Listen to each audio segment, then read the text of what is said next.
Ongi etorri guztioi, Aroztegiko epaiketaren bezperan desobedientzia ezin dela kriminalizatu eskubide sozial beharrezko eta zilegia delako aldarrikatzen duen manifestua aurkeztu dute Iruñean. 196 lagunek sinatu dute manifestua Aroztegiko auzipetuen absoluzioa eskatzeko. Protesta bat egiteagatik espetxera joateko arriskua dute datorren astean egingo den epaiketan. Justiziak atzera bota du Pasaiako udalak hizkuntza eskakizunen defentsan aurkeztutako helegitea. Udaleko EAJak eta EH Bilduk ohar bateratu bat atera dute albistearen harira eta legea aldatzeko eskatu dute. Nazioartean Pepe Mujica Uruguaiko presidente izandakoa zainketa aringarria jasotzen ari da, iaz diagnostikatu zioten Estegorriko minbizia azken fasean sartuta baitago. Hala jakinarazi du Lucia Topolanskik Uruguaiko presidente ohia eta Mujicaren bikotekideak Radio Sarandi irratikateari egindako adierazpenetan.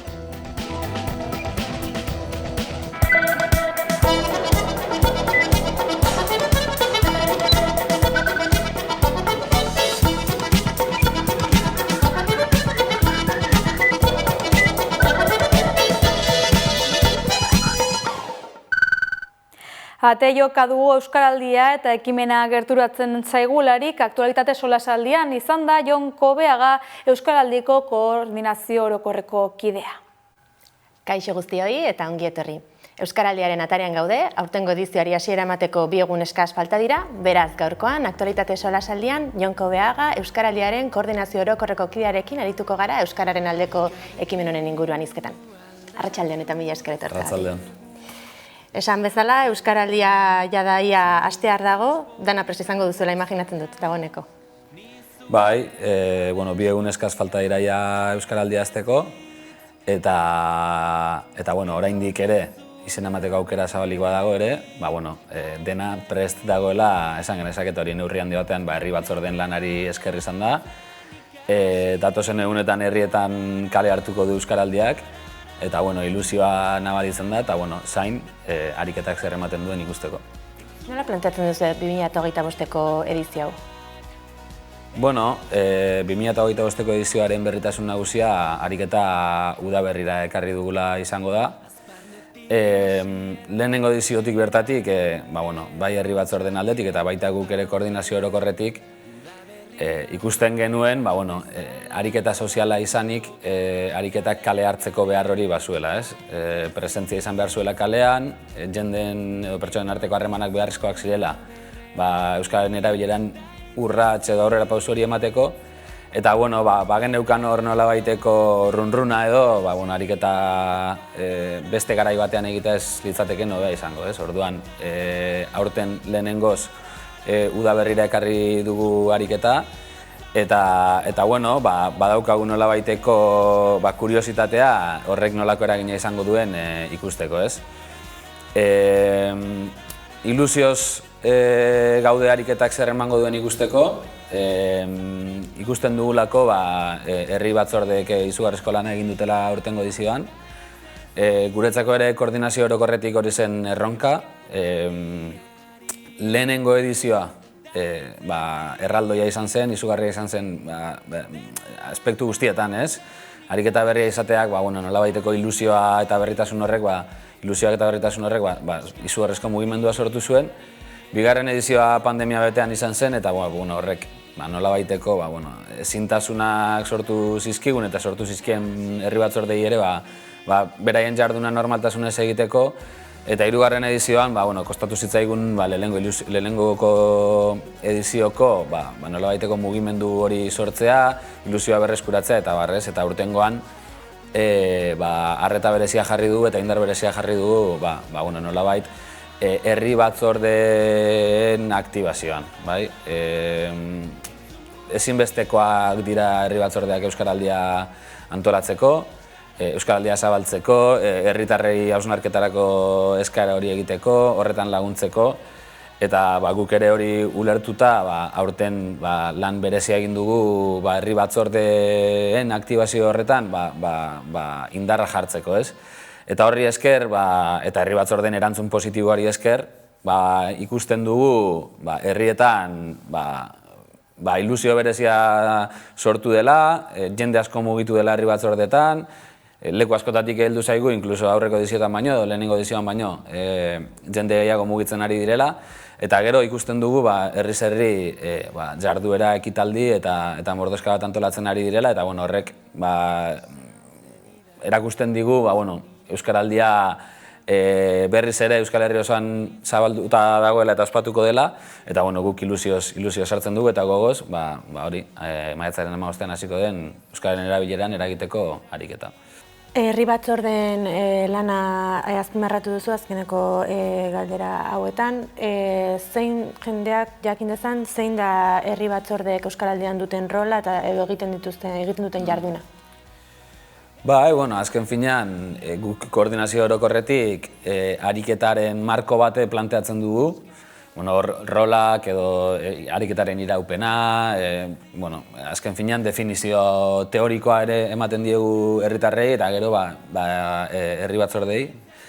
Eta gero herri batzordeen esku jartzen ditugu zenbait baliabide Euskaraldiaren antolaketa errezagoa izan dadin. Komunikazio euskarriak, badaude nolabait, zenbait aholku Euskaraldia herrietan nola zabaldu eta jakin dezaten, baina egia da, marko horren barruan herri batzorde bakoitzak baduela nolabaiteko askatasuna Euskaraldia bere herrira moldatzeko, ez? Ariketa bat eratua da Euskal Herri guztirako, eta horrek badauzka nolabaiteko oinarri batzuk, leku guztietan berdinak direnak, baina egia da, gero herri bakoitzak esate baterako fokua leku desberdinetan jartzen duela, ez? Nik uste dut hori dela Euskaraldiaren indargunetako bat. Naiz eta ariketa berdina izan Euskal Herri guztirako, herri batzordeek guk ematen diegun planteamendu hori, edo eskaintzen diegun marko hori beraien errealitatera moldatzen badakitela. Askotan galdetu izan digute, ez? Baina Euskaraldiak zentzu berdina dauka arnaz gune batean edo Euskararen erabilera txikioa gaden leku batean. Herri batzordeek ematen digute horren erantzunik argiena, ez? Eta ikusten dugu nola arnaz guneetan zein Euskararen erabilera txikioa gaden tokietan batzordeak sortu eta ariketa egitera animatzen, ariketa antolatzera animatzen diren. Rolak aipatu dituzu ere, herritarrok aho bizi edo belarriprest bezala izen eman dezakegu Euskaraldian, portzentai dagokionez, normalean jendea aho bizi bezala gehiago inskribatzen da edo belarriprest bezala? Bai, hor, rolei dagokionez, badu hor nolabaiteko rolen sozializazio lanean sakontzeko beharra, ez? Egia da laugarren edizioa izanik, gero eta hobeto ulertzen dela rol bakoitza zer den, baina badu oraindik hor, aukera dugun bakoitzan gustatzen zaigu rol bakoitzak berarekin zer dakarren azaltzea, ez? Eta nabarmentzea, rolak ez dutela zerikusirik ezagutzarekin, baizik eta Euskaraldian hartu nahi dugun konpromesuarekin, ez? Aho bizi rola hautatzen duen pertsonak edo herritarrak lehenengo hitza beti euskaraz egiteko konpromesu hartzen du, eta komunikazioa posible den bitartean elkarrizketak euskaraz izateko konpromesu hartzen du. Hau da, eledunak naiz eta gazteleraz edo frantsesez erantzun, berak euskara mantenduko du, beti ere komunikazioa posible bada, elkarrizketa elebidunak mantenduz, ez? Hori da aho biziaren konpromesua, eta belarriprestak nolabaiteko gonbidapena egiten du berarekin euskaraz egiteko. Belarripresta bere bizitzaren edo bere egunerokoaren 80%an aho bizi izan daiteke. Guretzako hori azaltzea garrantzitsua da. Bizitzan esparru desberdinetan erabiltzen dugu hizkuntza, esparru guztietan erabiltzen dugu hizkuntza, eta litekena da esate baterako lanean edo lagunekin aho bizi rola hartu ahal izatea, baina demagun bikotearekin edo beste eremuk oso konkretu batean ezin izatea euskara mantendu, zaila egiten zaizulako, ez duzulako nahi, ez haudelako prest, edo milaka izan daitezke arrazoiak, ez? Kasu horietan guk pertsona horri belarriprest rola hautatzeko gonbidapena egiten diogu. rol bakoitza ez dago, eta hau berriz azpimarratu nahi nuke, ez dago euskararen ezagutzarekin lotuta. Gehiago dago egun horietan hartu nahi dugun konpromisoarekin lotuta, beraz. Euskaraldian zehar, euskaraldiak irauten duten egunetan, hau bizi rola ezin izango baduzu mantendu eguneko egunean, zailtasunak izango badituzu, guk gonbidapena egiten diogu jende horri belarri prest rola aukeratzera. Datuak ikusten baditugu eta hau euskaraldiko edizio guztietan errepikatu den zerbait eta hau biziak askoz gehiago dira belarri prestak baino. Baina adituek diotenez, ni naiz soziolinguistikan aditua, eta erabileraren datuak erakusten digutenez, alderantziz izan beharko litzateke, edo realitate soziolinguistikoak esaten duenaren arabera, belarri prestak gehiago izan beharko lirateke hau biziak baino. Hor, hau horrela izateko, edo zergaitik daude hau bizi gehiago belarri prestak baino, hor baditugu euskaralditik ere zenbait erronka, ez? Errolak berak beraiek ondo sozializatzea, ezagutzarekin ez lotzea hainbeste, eta gero, litekena da, badugula nolabaiteko erronka ere, euskaraldia oso euskaltzalea den jende horretatik aratzako ere beste publiko batzuen gana iristeko, edo helduarazteko. Guk azpimarra egin nahi dugu garrantzitsua dela ariketa egin aurreko hausnarketa hori ondo egitea, gure buruekin nolabaiteko zintzoak eta errealistak izatea, gure hizkuntza ohiturekiko, eta aukeratuko dugun rol hori konpromesutik eta zein portaera izango ditugun horretan oinarrituta egitea, ez? Guretzako garrantzitsua da paparrean daramagun txaporrek eskatzen digun portaera mantentzea, euskararen maila igotzeko, erabilera ohikoagoa izateko, eta horretan nola ez pantaiak ere, edo pantaietako edukiak, edo pantaietan euskarazko eskaintza egotea ezinbestekoa da. Guretzako oso positiboa da euskaraldiak iraun bitartean, motorretako bestelako proposamenak ere egotea, ez? Pantaialdia bera, edo ikaldia bera, euskaraldiaren bestelako modu bat, euskaldia egiteko bestelako modu bat, euskaldia bera indartzen duten egitasmoak direla uste dugu, eta norabide askotatik eta desberdinetatik eragin behar dugula uste dugu. Guk beti esaten dugu, guk badakigu euskaraldiak berak bakarrik ez duela euskara salbatuko, beraz, euskaraldiaren mezua eta euskararen erabilera eta euskarazko kontsumoa bultzatuko duten bestelako egitasmoak oso positiboki baloratzen ditugu. Esan bezala, euskaraldiaren helburu nagusia, euskararen erabilera areagotzea sustatzea da. Nola, 11 egun horietatik haratago, nola mantendu daiteke euskaraldian harturiko ohiturak? Jendea saiatzen da 11 egun horien ostean hartutako ohiturak bere egunerokotasunean txertatzen, zuen ikerketek edo zer esaten dute horren inguruan? Bai, ikerketek diote euskaraldiaren ostean ere aldatutako hizkuntza ohituretako batzuk mantentzen direla, bai? Guk beti esaten dugu, euskaraldiaren helburua da hizkuntza ohiturak aldatzea eta ez soilik 11 egun horietan. Euskaraldia entrenamendu bat bezala dela esan genezake, ez? Ariketa sozial hori azken finean deneko elkarrekin egiteak errazten duelako identifikatzen, aurkitzen zeintzuk diren aldatu ditzakegun hizkuntza ohiturak, ez? Demagun, okindegira joaten naizela edo joaten garela egunero, eta okindegira goazenean, ogi erosterakoan digun harremana gazteleraz edo frantsesez dela. Baina euskaraldiak erakusten digu, bapatean okindegira joan eta okina euskaraldiko txapa batekin aurkitzen dugu. Horrek, ariketak berak erakutsi digu, kasu horretan agian ez genekien zerbait, ez? Okinak euskaraz ulertzen duela, euskaraz badakiela, ez? Orduan, kasu horietan, sorpresa asko ekartzen dizkigu euskaraldiak eta egia da gerora mantentzen direla, ez? Beste kasu batzuetan, lagunen artean, beraien hizkuntza ohiturak aldatuta eta gaztelerara eramanda zeuskaten lagunen artean esate baterako, euskaraldiak laguntzen du, ariketa kontziente hori egiten, ez? Eta hausnartzen. Zergaitik ez dugu zuk eta biok euskaraz egiten, biok euskaraz badakigu esate baterako.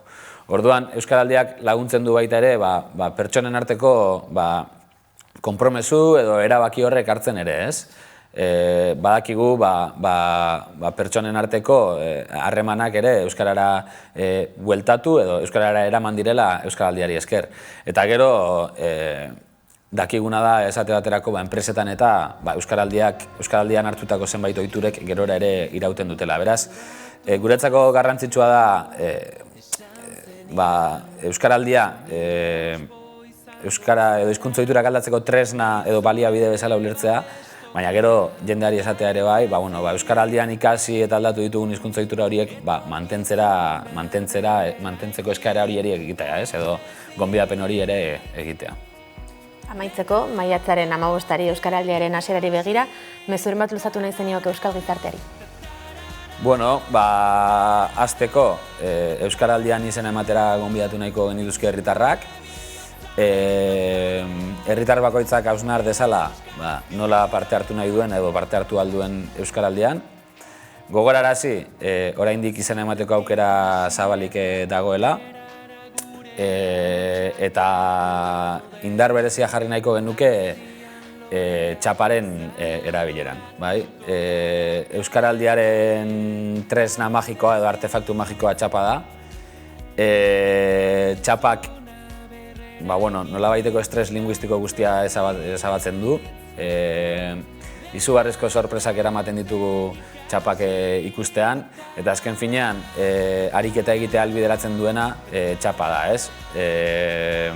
Txapari esker estres edo tentsio guztiak ezabatzen dira, norbait txaparekin ikustean ja badakigu berarekin euskaraz lasai egin dezakegula, eta hori izugarria da, ez? Txapak lortzen duena izugarria da. Eta hori, jendeari gogorarazi txapa eramatearen garrantzia, azken finean txapa ez dugu norberarengatik eramaten, txapak ez gaitu euskaldunago egiten, txapa bestentzako tresna bat da, beste jakin dezaten gurekin euskaraz lasai egin dezaketela, ez? Eta orduan, gonbidapena egin herritarrei, 12 egun hauetan beraien hizkuntza ohiturak aldatzeko, ariketaz gozatzeko, badakigu kasu askotan agian estresarekin ere lotu izan dugula ariketa, baina guk esan nahiko genukena da, txapak guzti hori ezabatzen duela, eta jendeari berriz ere eskaera egin txapa janzteko. Hortxe herritarrentzako mezua, gaurkoan hemen txutzuko dugu elkarrezketa, Jon Kobeaga, mila esker amaikara etortzeagatik. Mila esker zegoen. Euskalgintzako eta euskal kulturgintzako 154 eragilek bat egin dute gure eskuren manifestuarekin. Sinatzaileek burujabetzaren bideari bultzada emateko eskatu dute eta txikimendua adierazi diote gure eskuk Bilbon ekainaren 7an herri libre bat. Euskal Herriak erabaki lelopean deitutako manifestazioari. Gure esku gaur egun euskalgintzak eta euskal kulturgintzak dituen beharrak eta aldarrikapenak bildu ditu manifestu batean. Eta azpimarratu du ez dugula herri bat izango hizkuntza eta kultura prekarizazio egoeran dauden bitartean. Bada euskalgintzako eta euskal kulturgintzako 154 pertsona eta taldek bat egin eta manifestoa sinatu dute. Burujabetzaren bideari bultzada emateko eskatu dute, eta atxikimendua adierazi diote gure eskuk Bilbon ekainaren 7an herri libre bat Euskal Herriak erabaki lelopean deitutako manifestazioari. Herri gisa aurrera egiteko garaia dela diogu gaur ere. Euskal Herriko gehiengo zabal baten uste sendoa da, eta ez gurea bakarrik. Seinatzaileek adierazi dute ez dutela Euskal Herria euskararik eta euskal kulturari gabe irudikatzen. Eta gaurkoz mehatxupean daudela euskaldunek ez baitituzte hizkuntza eskubideak bermaturik. Ohartarazi dute euskararen normalizazioaren bideari oztopa jartzen ari direla hizkuntza eskubideak bermatzeko neurriak baliogabetuz. Eta horrela euskararen erabilera garapena eta unibertsalizazioa trabatzen ari direla. Horren aurrean euskara eta euskal kultura biziberritza premiazko zaio dute eta azpimarratu badela garaia euskara Euskal Herri osoan aitortua izateko hizkuntza ofizial gisa eta dagozkion eskubide guztiekin. Horretarako euskararen erabilera indartu eta zabaldu eta hizkuntza eskubideak bermatzeko hizkuntza politika eraginkorrak egiteko erabakimen osoa izan behar dela uste dute. Sormena, sortzaileak eta euskal kulturaren aberastasuna eta transmisioa sustatu eta babesteko tresna eta politika berriak behar direla. Burujabetzaren bidean, urrats sendoak egin eta ziklo berri bat irekitzeko momentua da. Horregatik Euskal Herriaren erabakitzeko ahalmenean eta burujabetzaren bidean jauzi bat eman beharra nabarmendu dute. Eta ildo horretatik esan bezala bat egin dute gure eskuren ekainaren 7ko ekimenarekin.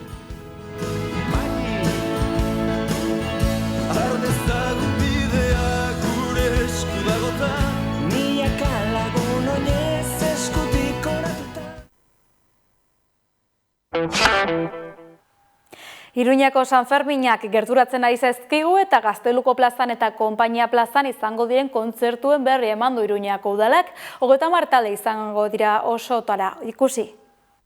Azkenean, iruindar guztiek espero zuten momentua iritsi da. Musikak San Fermin gauak biziz beteko ditu gustu guztietarako proposamen zabalarekin. Uztailaren 6tik 13 bitartean, Gazteluko plaza eta Konpainia plaza izanen dira pop, punk, elektronika, hip-hop edo afrobet kutsuko epizentro kulturalak. Edizionetan programazioak aniztasunaren aldeko apustua egiten du. Artisten erdiak baino gehiago emakumeak dira. Euskarak inoiz ez bezalako protagonismoa izanen du eta eszenatokira igotzen direna ahotsek eta estiloek errealitate, genero eta hizkuntza ezberdinak irudikatzeko borondate irmoa islatzen dute. Gazteluko plazan 13 artista arituko dira. Rosalen, Leire Martinez, Obeka, Villano Antillano, Kali eta Eldande, Lia Kali edo Sarasokas bezalako izenek gauak erritmo eta emozioz beteko dituzte.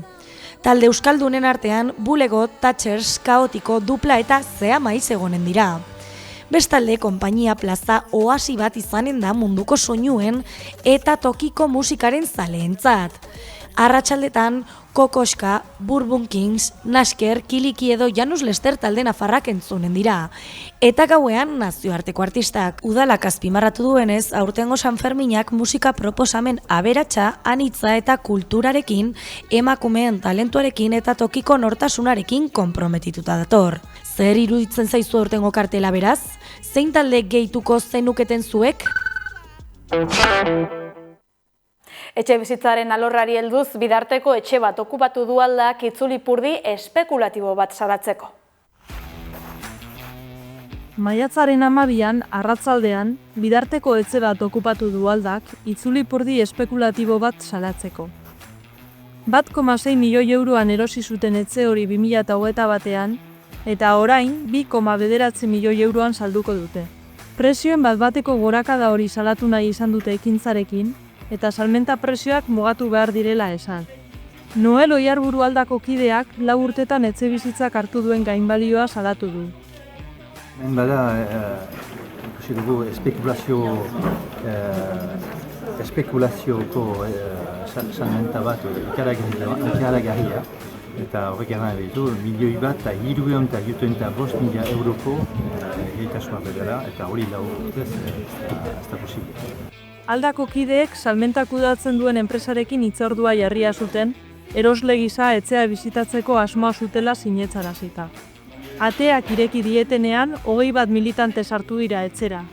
Behin barruan, prentzaurrekoa eskaini dute eta azaldu dute lurzoruaren prezioak artifizialki ipuzten direla halako praktikekin. Horrek, herritar askorentzat ezinezkoa bihurtzen du ez bakarrik etxe bizitza bat erostea, baita alokairuan prezio duinetan bizitzea ere. Hala, salmenta prezioak mugatu behar direla adierazi dute eta horretarako indize bat jartzea proposatu dute. Salmenta batetik bestera prezioaren igoera neurrikoa izan dadin. Horrez gain, aurreko salmentaren prezioa jakinaraztea behartu nahiko lukete, erosleak bilakaeraren berri izan dezan. Fiskalitate neurriak ere proposatu dituzte, hala nola etxe bizitzen salmentan izandako gainbalioa zergapetzea. Salmenta kudeatzen duen agentziako arduradunak, haserre, zenbaki okerrak dituztela adierazi du. Haren arabera 1,7 milioi baino gehiagoan eskuratu zuten etxe bizitza, eta egin dituzten obrak eta finantzarloko gastua kontuan hartuta, 1 milioi euro baino gehiago gastatu dute. Esan du, irabazirik gabe saltzen dutela etxea. Poliziari ere deitu dio, baina iritzi direnerako aldako kideek ekintza bukatu eta etxetik alde eginda zeuden. Magaletik herrire euskera erdire lelopean egingo dute bilaldiaren 47. festa maiatzaren 25ean. Bizkaiko ikastolen festa egunak euskaraldiaren amaiera egunarekin bat egiten duela aprobetxatuz, euskararen aldeko aldarria zabaltzeko aprobetxatu dute. Euskara elkarlana, parte hartzea eta kultura bizia islatu nahi dituzte aurtengo Bizkaiko ikastolen jaian. Maiatzaren 25ean 47. aldiz ospatuko dute ibilaldia. Galdakaoko Eguzkibegi ikastolak antolatu du bigarrenez. Aurrez 2009an ospatu zuten udalerrian. Magaletik herrire euskara erdire izango da aurtengo leloa. Gainera ikastolen festa eguna euskaraldiaren amaieran kokatzen dela kontuan izanik euskara urte osora zabaltzeko aldarria egin dute. Euskaraldia hasi edo hasteko pare bat egun falta jakuzen honetan, ikastolak urte osoa daroagu. Urteak daroaguz euskara erdire ekarten. Eta euskararen erabilgirea suspertzeko ariketa kolektibo horren aurtengo amaieran ospatuko dugu ibilaldia. Maiatzaren 25ean hain zuzen be. Horrexegatik aldarrikatzen dugu, kanpainak iraungo da bezan 11 egunak baino arau, urrengo 365 egunak eta urrengo urteak bere euskaraz gure doguzela. Euskara erdigunean gure dogula. Berezitasun gisa larun batean hasiko da urtengo ibilaldia, hain zuzen 3. gunearen irekierarekin. Ibilaldiak 3 gune izango ditu eta hoietako bat izango da bezpera egunean zabalduko dena, erdikoa, bai? Herrian bertan kurtzeko plazan egingo dena. Asmoa da, jai girotzea, pizka bat herria ere ibilaldian sartzeko giroa piztea. Programari dagokionez, programa inklusiboa eta parte hartzailea osatu dute. Tailerrak, jolasak, musika, dantzak, bazkari herrikoia eta ikasleen emanaldiak izango dira ikusgai. Orduan, esan bezala, egitarauak ematen du aukera gozatzeko, urte guztiko lan gogorraren ondorioz komunitate guztia batera egongo gara eta hori da apurtxu bat gure helburua, ez? Lau berba beraz, ikastolak, euskara, euskal kultura eta auzolana. Maiatzaren 25ean Galdakon ikusi sentidu eta biziko dugunaren laburpena.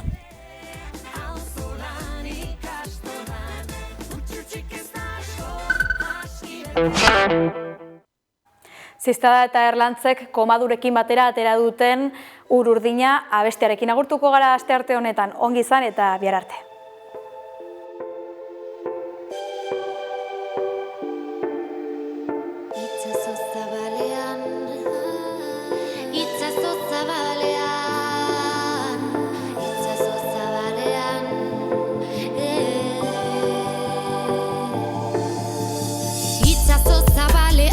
Izateko aukera, pertsona desberdinak musika maitatzera, denoko azantzera, baina